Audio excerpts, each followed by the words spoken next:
Welcome back to the Chivalry of a Failed Knight Anime Review, Episode 2. This one covering episodes 5 through 8. Good amount of episodes to cover. The first episode is, simply put, a very interesting one, mind you.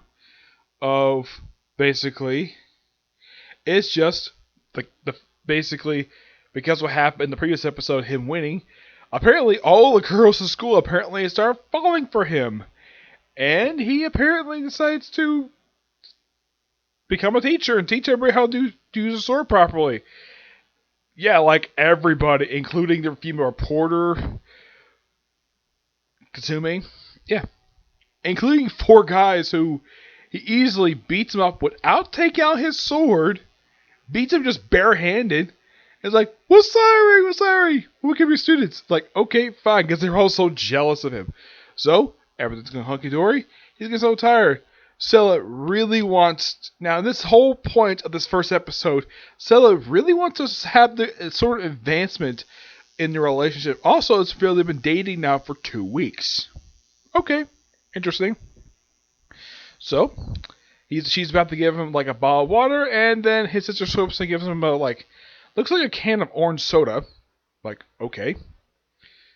Yeah, and the thing is, she and Stella basically kind of like rivals for his affection, despite the fact he loves Stella. So, he comes to an interesting idea about taking the whole class to go to a swimming pool. And Stella basically, when she sees the swimming pool, is like, "Oh, we have something similar to that. It's called we call it a bathtub," which I would not be surprised because she's a freaking princess.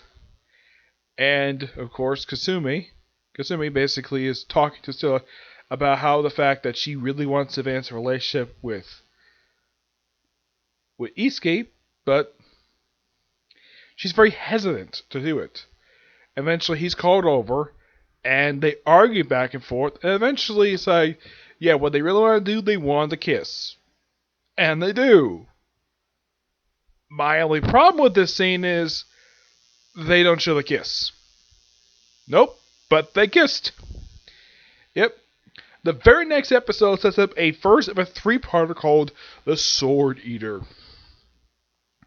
where apparently we have this woman named Ami who's been shadowing Isuki for like a month, and she wanted him to teach her how to improve her swordsman skills. And eventually, at one point, she nearly drowns, so she reveals she's actually the daughter of a very famous swordsman called The Last Samurai. I don't know if the series took a name from the Tom Cruise movie or not. I have no idea. Yeah, so he ran a dojo that, according to a flashback, this one guy who they ran into later basically challenged him for the right for the dojo and won. Using a sword attack. And they actually meet him at this restaurant. They basically go to the restaurant to thank you for helping her out. And of course, well, he does approve her sword technique. And of course, she is very comfortable with it by having he was basically like rough, like touching her leg, almost it looked like he's about to touch her butt, but he just touches her hip, basically trying to change her stance to prove her technique as a swordswoman. Which, the thing is, both Stella and Tsutoku basically were all like so nervous, like, what is he doing? Also, and kudos for the anime news, because probably it's really freaking hot. It shows that she's sweating.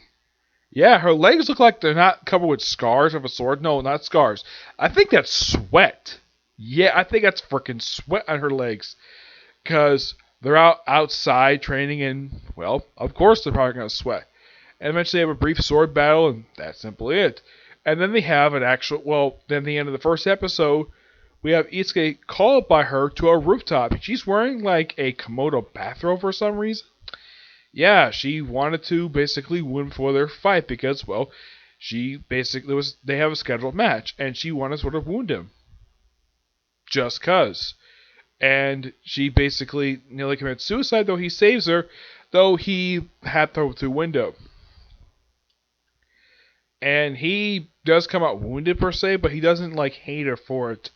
And eventually is able to go back to his room, though he manages to collapse right on top of Stella. Though not like full body, basically just almost like buried his head in her belly. And she's like, "Oh, wake up, wake up!" And of course, he's taken to infirmary, which I believe is the second time in the series he's been taken to infirmary. The first time was after his match in episode 4, and now it's here again. So, pretty much, like he does explain. Of course, they explain what happened with the guy, the sword eater. His name is Kitsuru, and there's a plot through with him, and that's resolved actually in part 3 of this 3-parter. Part 2 is simply like they have the match, and of course Miss Yumi, he asked Miss Yumi to overlook her cheating that she does in the match, and it's a pretty good match. It's not like the match he had in episode 4 where he battles a bully. This one is actually a lot better because there's a lot more emotion and not like outright arrogance in this one. Of course, he does have some confidence, and he does win. And he accepts her as a friend. And he figures, okay, I saw a thing with her, got the match over with. Okay, he rather go, there's one thing I have to do. Let's get her school back. So, they go straight to the dojo. And she does not like what the thing's become. It's like a hangout for gangsters. And apparently he is able to waltz in to challenge Kitsuru to a match. Though he does it right after he beat up his freaking goons off screen. And they have and of course they established the rules. The reason why I couldn't find him at the restaurant was because it was not a sanctioned area. And if they did fight there, then he would be expelled. That was simply the reason for it.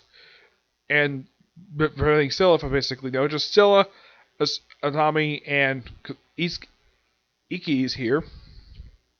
So he challenged him to fight. Now, basically, they can do sanctioned fights, or you can do it in a well-established dojo, like this one is. Even though there's no students here, but is an established dojo, an established martial arts school, as he puts it. And they have their fight, and it's an excellent fight. Though apparently, Katsumi's sword, because Katsumi's sword is like basically almost like a bone sword.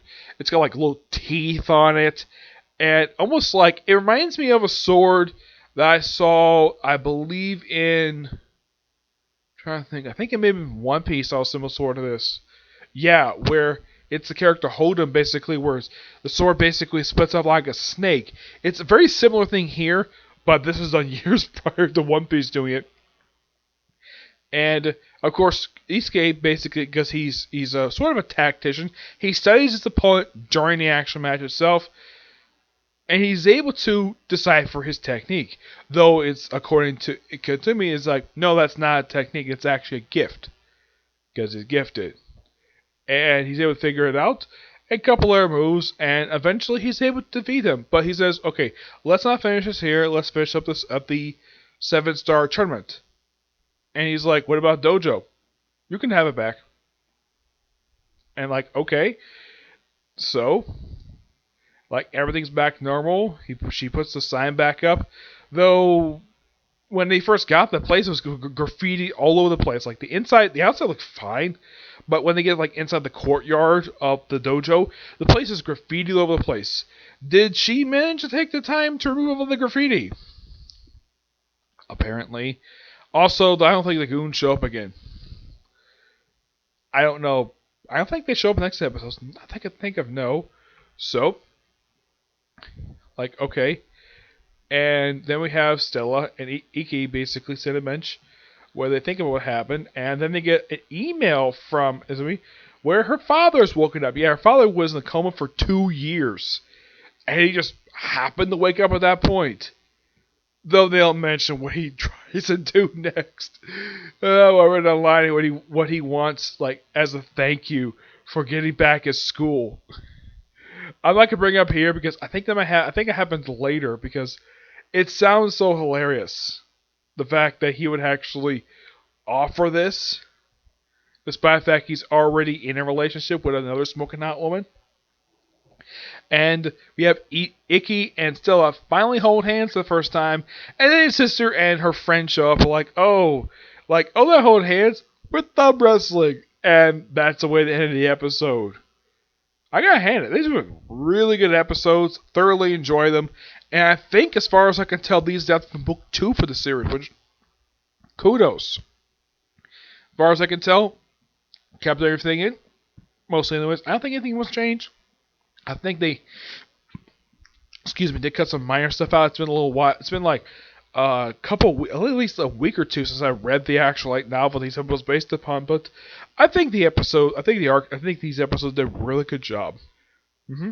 Yeah, that was interesting. Unlike the last video, where it's basically kind of like a 4-parter, but it's basically kind of like an arc progression. Though it didn't feel like a cliffhanger. Sword Eater was kind of the same thing, but it's a 3-parter instead of a 4-parter. Though when I discussed in episode 3, it would pretty much just at least two standalone episodes, and then a 2-part to end the series. Yeah, but not much else to say when it comes to this particular series. Well, for this episode, I will be discussing the final 4 episodes tomorrow. Watch and then review these episodes.